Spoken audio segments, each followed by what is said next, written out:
Shri Mathew T Thomas, അങ്ങക്ക് 8 minute. Speaker sir, ഒരു calendar വർഷത്തിൻ്റെ ആദ്യ സമ്മേളനം ഗവർണറുടെ നയപ്രഖ്യാപനത്തോടെ ആരംഭിക്കണമെന്നത് ഭരണഘടനാ വ്യവസ്ഥയാണ്. ചട്ടപ്രകാരം നയപ്രഖ്യാപനം നടന്നു കഴിഞ്ഞാൽ ഒരു നന്ദിപ്രമേയം അവതരിപ്പിക്കണം. സഭയോട് എന്ത് നെറിയേട് കാട്ടിയാലും അവഹേളനം നടത്തിയാലും നന്ദിപ്രമേയം ഒരു ഔപചാരികമായ ആവശ്യമാണ്. പ്രമേയ അവതാരകൻ തന്നെ പറഞ്ഞതുപോലെ നിലമറന്ന് നിലയ്ക്കൽ ചെന്ന് നിലത്തിരുന്ന് എന്ത് പ്രകടനം നടത്തിയാലും നന്ദിപ്രമേയം അവതരിപ്പിക്കുവാൻ നമ്മൾ ബാധ്യസ്ഥരാണ്. സാർ, 1 മിനിറ്റ് കൊണ്ട് പ്രസംഗം അവസാനിപ്പിച്ചു എന്നുള്ളതല്ല. അതിനെ സംബന്ധിച്ച് ഇവിടെ പല പരാമർശങ്ങൾ വന്നു. ശാരീരികമായോ മറ്റോ ആരോഗ്യ പ്രശ്നങ്ങളുണ്ടെങ്കിൽ പ്രസംഗം മുഴുവൻ വായിക്കണമെന്നില്ല.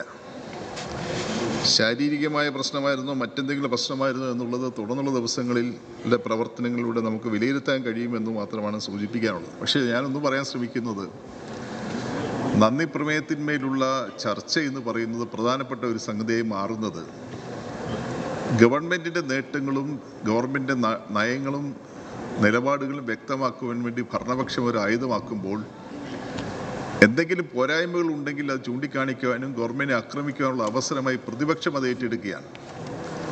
പക്ഷേ ഇന്നത്തെ ചർച്ചയിൽ പ്രതിപക്ഷം പങ്കെടുക്കാതിരിക്കുന്നത് സർക്കാരിനെതിരെ കാര്യമായി ഒന്നും പറയാനില്ല എന്നതിൻ്റെ തുറന്ന സമ്മതിക്കലായി തന്നെ നമ്മൾ കാണേണ്ടി വരും. സർക്കാർ ഇന്നിപ്പോൾ അവരുടെ ഏറ്റവും വലിയ ബുദ്ധിമുട്ട് അതാണല്ലോ. കാരണം കേരളത്തിലെ പ്രതിപക്ഷ നേതാവിൻ്റെ സ്ഥാനം ഗവർണർ അപഹരിച്ച് കളഞ്ഞിരിക്കുകയാണ്.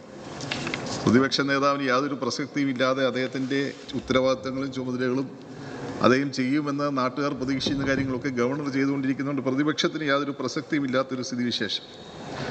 സാർ, ഇവിടെ ഒരു പ്രധാനപ്പെട്ട പ്രശ്നമുള്ളത് ഈ നന്ദിപ്രമേയ ചർച്ചയിൽ ഭരണപക്ഷത്തു നിന്ന് ഉന്നയിക്കുന്ന പ്രധാനപ്പെട്ട പ്രശ്നം, കേന്ദ്രം കഴിഞ്ഞ കുറേ നാളുകളായി ഈ സംസ്ഥാനത്തെ വളരെയധികം ഞെരിഞ്ഞുകൊണ്ടിരിക്കുകയാണ്. നമുക്ക് കിട്ടേണ്ടുന്ന നികുതിയുടെ വിഹിതം നൽകുന്നില്ല, പദ്ധതി വിഹിതം വെട്ടിക്കുറയ്ക്കുന്നു, ദുരന്തങ്ങൾ ഉണ്ടാകുമ്പോൾ നൽകുന്ന സഹായങ്ങൾ തിരികെ ചോദിക്കുന്നു.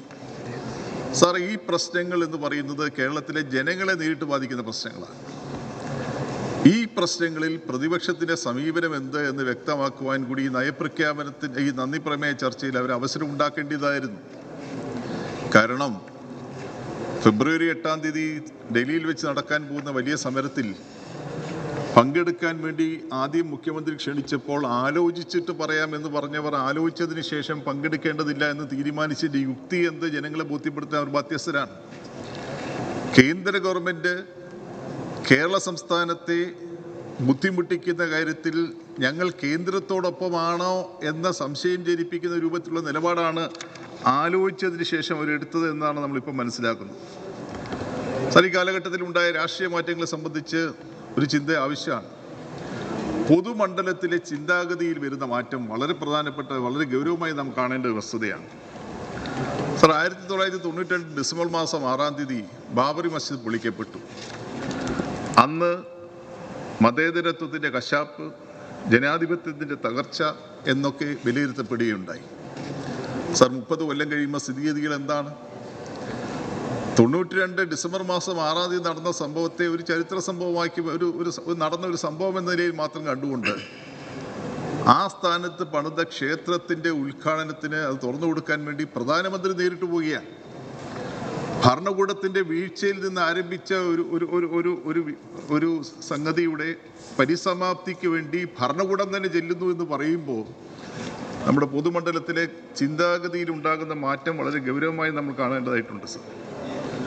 സാർ, ഇവിടെ കുറേ നാളുകളായി BJPയും RSSും അവരുടെ രാഷ്ട്രീയ വളർച്ചയ്ക്കുള്ള തുറുപ്പ് ചീട്ടായി ഉപയോഗിക്കുന്ന അയോധ്യയാണ്. ആ തുറുപ്പ് ചീട്ട് അവർക്ക് നൽകി കൊടുത്തത് കോൺഗ്രസ്സാണ്. കോൺഗ്രസ് രാജ്യം ഭരിച്ചുകൊണ്ടിരിക്കുമ്പോൾ ദീർഘനാളുകളായി അടഞ്ഞു കിടന്നിരുന്ന രാമജന്മഭൂമി തുറന്നു കൊടുക്കാൻ രാജീവ് ഗാന്ധി പ്രധാനമന്ത്രി അതിന് ഉത്തരവിട്ടു. അതിന് പ്രത്യേക സാഹചര്യങ്ങളുണ്ട്, അതിലേക്ക് കിടക്കാൻ ഇപ്പോൾ സമയക്കുറവിന് ഞാൻ പോകുന്നില്ല. ഷാബാനു കേസുണ്ട്.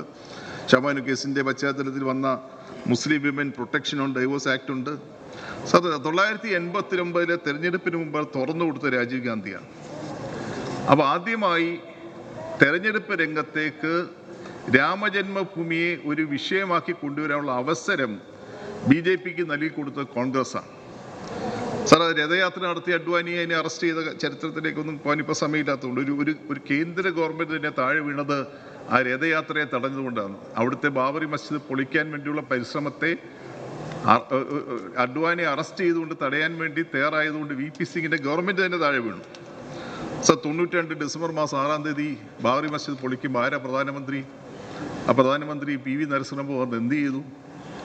സാർ, അന്ന് നമ്മൾ മനസ്സിലാക്കേണ്ടത് വിഷയം BJP എന്ന രാഷ്ട്രീയ പ്രസ്ഥാനം രൂപം കൊണ്ടത് 1980 പാർലമെന്റ് തെരഞ്ഞെടുപ്പിന് ശേഷമാണ്. അതിനുശേഷം നടന്ന 84 തെരഞ്ഞെടുപ്പിൽ വെറും 2 MPമാരുമായിട്ടാണ് BJP ജയിച്ചു വരുന്നത്. ആ BJP ഇത്രയും വളർത്തിക്കൊണ്ടുവരുന്നതിൽ പ്രധാന പങ്ക് വഹിച്ചത് രാമജന്മഭൂമി എന്ന വിഷയമാണ്. ആ വിഷയം BJPക്ക് നൽകി കൊടുത്തത് കോൺഗ്രസ് ആണ്. BJPയുടെ രാഷ്ട്രീയ വളർച്ചയ്ക്ക് വർഗീയമായി വളരുവാനുള്ള സാഹചര്യങ്ങളും ഒത്താശകളും ചെയ്തു കൊടുത്തത് കോൺഗ്രസ് ആണ്. ആ കോൺഗ്രസിൻ്റെ നടപടിയുടെ മേൽ നിന്നുകൊണ്ടാണ് BJP വളർന്നത് എന്ന വസ്തുത നാം വിസ്മരിക്കരുത്. സാർ, ഇന്ത്യയിൽ മാത്രമല്ല, ഇന്ത്യയിൽ മതേതരത്വം മാത്രമല്ല അപകടത്തിലായിരിക്കുന്നത്, സോഷ്യലിസ്റ്റ് രാഷ്ട്രം എന്ന സങ്കല്പം അപകടത്തിലായിരിക്കുകയാണ്. സാർ, ജനാധിപത്യം എന്താകും നാളെ പാർലമെന്റ് ജനാധിപത്യത്തിൻ്റെ ഭാവി എന്നതിനെ സംബന്ധിച്ച് ആശങ്കകളുണ്ട്. ഭാഷയുടെയും ആഹാര രീതിയുടെയും വേഷത്തിൻ്റെയും ഒക്കെ വ്യത്യസ്തത നിലനിർത്തിയിരുന്ന ഒരു സംസ്ഥാനത്ത് സാർ, ഫെഡറലിസത്തിൻ്റെ രാജ്യം, ആ ഫെഡറലിസം എന്ന ആശയം തന്നെ തമസ്കരിക്കപ്പെട്ടുകൊണ്ടിരിക്കുകയാണ്. സാർ, ഇന്ത്യയിൽ വലിയ തോതിലുള്ള മാറ്റങ്ങൾ ഉണ്ടായിക്കൊണ്ടിരിക്കുമ്പോൾ ആ മാറ്റങ്ങൾക്ക് ചുക്കാൻ പിടിക്കാൻ BJPക്ക് ഭരണാധികാരം അടക്കമുള്ള അവസരങ്ങൾ നൽകിക്കൊടുത്തത് കോൺഗ്രസ് ആണ്. ആ കോൺഗ്രസിന് ഒരു കാരണവശാലും BJPക്ക് ബദലാകാൻ കഴിയില്ല. അത് രാഷ്ട്രീയ കാരണങ്ങളിൽ മാത്രമല്ല സാർ, സാമ്പത്തിക നയങ്ങളിലും ആഗോളീകരണ സാമ്പത്തിക നയങ്ങൾ ഇന്ത്യയിൽ ആരംഭിച്ചത് PV നരസിംഹറാവു പ്രധാനമന്ത്രിയായിരിക്കുമ്പോൾ അന്ന് ധനകാര്യമന്ത്രിയായിരുന്ന മൻമോഹൻ സിംഗ് നേതൃത്വത്തിലാണ്. മൻമോഹൻ സിംഗ് പ്രധാനമന്ത്രിയായപ്പോൾ ആ നയങ്ങൾ കൂടുതൽ ശക്തമായി നടപ്പിലാക്കി. ഇന്ന് തീവ്രമായി ആ ആഗോളീകരണ നയങ്ങൾ, മുതലാളിത്താനുകൂല സാമ്രാജ്യത്താനുകൂല നടപടികൾ സ്വീകരിക്കുന്നത്, അവരുടെ താല്പര്യങ്ങൾ സ്വാംശീകരിക്കുന്ന ഭരണ നടപടികൾ സ്വീകരിക്കുന്നത് BJP ആണെങ്കിൽ സാർ, ആ നയങ്ങൾക്ക് ഇവിടെ തുടക്കം കുറിച്ചത് കോൺഗ്രസ്സാണ്. സോ അതുകൊണ്ട് ഒരു കാരണവശാലും ഒരു പാർലമെന്റ് തെരഞ്ഞെടുപ്പിലേക്ക് നമ്മൾ നീങ്ങിക്കൊണ്ടിരിക്കുകയാണ്. കേന്ദ്രത്തിൽ കോൺഗ്രസിന് ബദലായി, കേന്ദ്രത്തിൽ BJPക്ക് ബദലായി കോൺഗ്രസിനെ വിജയിപ്പിക്കണമെന്ന് പ്രചരണം നടത്തുമ്പോൾ BJPയുടെ നയങ്ങൾക്ക് ബദലായി ഒരു നയം ഈ രാജ്യത്ത് അവതരിപ്പിക്കുവാൻ കെൽപ്പുള്ള രാഷ്ട്രീയ പ്രസ്ഥാനമല്ല കോൺഗ്രസ് എന്ന ഒരു യാഥാർത്ഥ്യം ജനങ്ങൾക്ക് എത്തിക്കുവാൻ നമുക്ക് ബാധ്യതയുണ്ട്. സാർ, കോൺഗ്രസ് ഇന്ന് ഒരു പാപ്പരായി തീർന്നുകൊണ്ടിരിക്കുന്ന അവസ്ഥ വിശേഷം. മറ്റ് സംസ്ഥാനങ്ങൾ ജില്ലകളിലേക്കൊന്നും ഞാനിപ്പോൾ സമയ ചുരുക്കം കൊണ്ട് കിടക്കുന്നില്ല. സാർ, ഇവിടെ നമ്മൾ മനസ്സിലാക്കേണ്ടത് കേരളത്തിന് അർഹതമായത് ലഭ്യമാക്കുവാൻ വേണ്ടിയുള്ള സമരം അത് ജനങ്ങളുടെ സമരമാണ്. കേരളത്തിലെ ശരാശരി മലയാളിയുടെ ആവശ്യമാണ്. ആ ആവശ്യത്തോടൊപ്പം നിൽക്കാൻ ഇവിടുത്തെ പ്രതിപക്ഷം തയ്യാറാകാത്തതിൽ ശക്തമായ പ്രതിഷേധം രേഖപ്പെടുത്തുന്നു. സാർ, ഈ നന്ദി പ്രമേയത്തെ ഞാൻ അനുകൂലിക്കുന്നു.